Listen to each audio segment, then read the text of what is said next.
1-0 pitch swung on, hit in the air to left center field and pretty deep, going back onto this tour to the wall. It's gone. Borgonio, a solo blast to left center field, 380 feet away. And Cal Poly has tied the game at 1.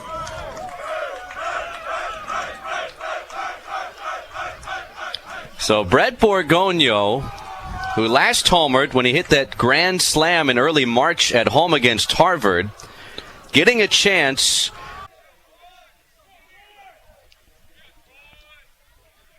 One ball, 2 strikes. Taylor checks second and throws. Swing and a ground ball, base hit, center field. Lagatuda gets the wave from Larry Lee, and he will score without a throw. Matthias Haas, for a second straight night, comes off the Cal Poly bench and comes through with the pinch hit single. It took the Mustangs more than 8 innings tonight, but they find the run column. 1 ball, 1 strike. Taylor the high set. Checks Haas at second. He pitches, and it swung on, bounced towards the middle, and threw into center field. Here comes Haas. This is a 1-run game. Not quite the 2-run home run Mustang fans were hoping for, but Brooks Lee knocks a run-scoring single through into center field, and this is a 3-2 ball game. A 1 ball, 2 strike count. Taylor throws. Swing and a line drive base hit left center field. Brooks turns the corner on his way to third and in there safely. The Mustangs have him at the corners with 1 out in a 1-run game. And here comes the Irvine kid, Colin Villegas. And now a full count to Villegas. Doss takes off. Belted! Left center field! That's into the gap! And it is not caught! It bounces up against the wall! 2-run score! And the Mustangs take the lead! Spillane went diving after it. Nobody knew if he caught it or not. It dropped out of his glove. Cal Poly has struck for 4 runs in the 9th inning, and they lead. Wow. And Luke Spillane is hurt in left center field. The Orange County kid, Colin Villegas, with the go-ahead 2-run triple. He is still an extra base hit machine. And the Mustangs have their first lead of the series. Something UC Irvine could not do in the top half of this inning. The 2-2 from Franks, and it's strike 3 called. A fastball on the outside corner. 1 down. Second baseman, number 8, Woody Dean.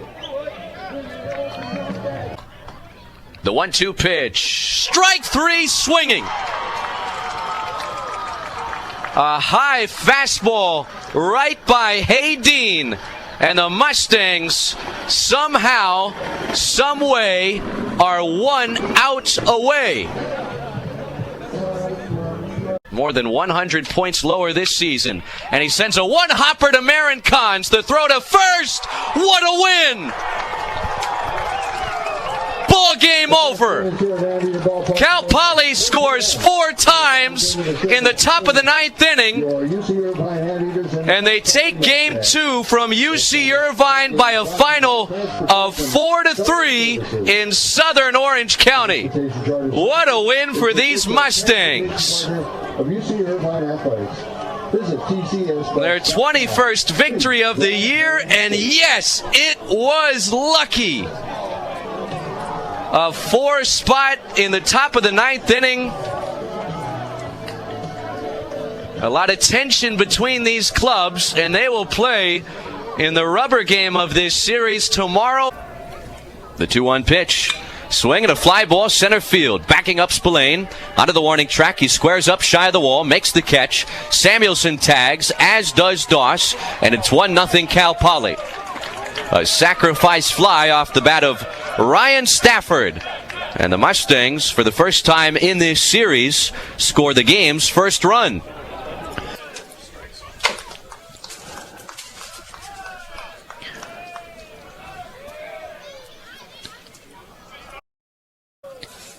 Two-one pitch swung on. That's hit in the air to right center field, and that's going to land in the gap off the wall. Haas scores easily. Samuelson being sent home. The throw to the plate is not in time. A head-first slide by Samuelson. A two-run double by Lagatuda. And Cal Poly leads it 3-0. Well, the Mustangs are only as good as their depth. And for John Lagatuda, who's been in and out of the starting lineup all year, he has hit 3 home runs. That had home run distance, just didn't have the height on it as it smacked just below the 380 marker in right center field. Here comes the 0-2. Swung on, grounded inside third and down the line. That will go all the way into the corner, into the UC Irvine bullpen, and that will kill the play. 1 run is in. No, I think they're going to send somebody back to third, and that will be Villegas. You can't advance 3 bases on a ground rule double. Well, sometimes it's an umpire's discretion, and Marincons was almost at third base by the time Caden Kendall would have picked up that baseball, and I think Larry Lee will have something to say to Dax Upton.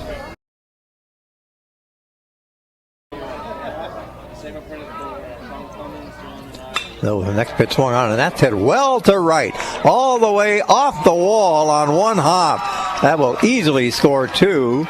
Stopping at second is Matthias Haas, who is now 4 for 5 in the series, and Cal Poly leads at 6-0. Well, remember how well Matthias Haas swung it out of the gate at the start of the season. He was one of Cal Poly's best hitters. His playing time has certainly dwindled down, but maybe a chance to earn that everyday designated hitter spot again.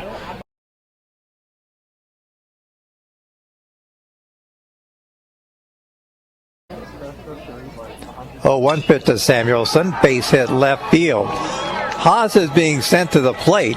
The throw from the left fielder, Haydeen, is instead cut off with the throw to first base instead. Samuelson gets back to the bag, an RBI single for Samuelson. 7-0 Cal Poly.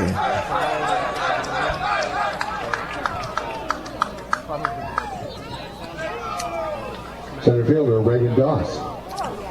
For Samuelson, his second hit of the game and his second hit of the series. He went 0 for 7 on Thursday and Friday. Can he make one more pitch to keep the lead intact? And this is a ball game where, best case scenario, you're asking Jason Franks to get the final 7 outs.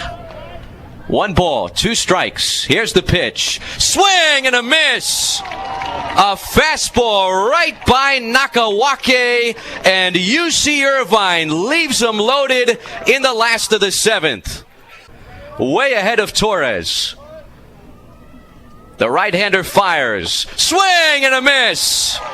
Good morning, good afternoon, and good night. He strikes out Torres on 3 pitches and has no troubles getting through the top third of the Irvine batting order in the bottom of the 8th. We're feeling anything but good about the advantage. Their bullpen has held on since. 1 ball, 2 strikes. Franks throws, and it's hit hard on a hop to Brooks Lee. His throw to first base, and that will do it. A 7-out save from Jason Franks as he slams the door shut on UC Irvine. And the Mustangs have a series victory over the Anteaters for the first time in 5 years. They take 2 of 3. Final score in the finale, 7-6.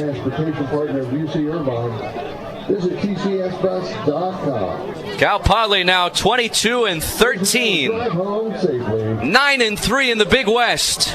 UC Irvine drops to 21-13. The Anteaters are 9-6 in the conference.